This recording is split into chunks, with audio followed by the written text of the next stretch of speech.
Ito nga po pala ang kaganapan dito sa bahay. Pag umaga, paggising sa umaga, manood ng TV.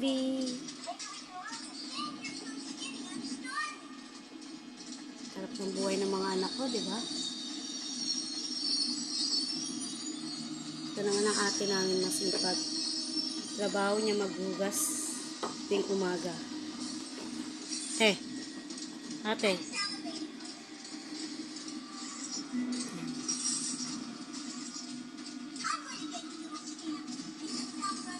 Bait, di ba? Ganito kami pagka maulan sa labas. Di ko sila pinapalabas ng bahay. Bago. Ito nga po pala ang kaganapan dito sa bahay. Pag umaga, paggising sa umaga, manood ng TV.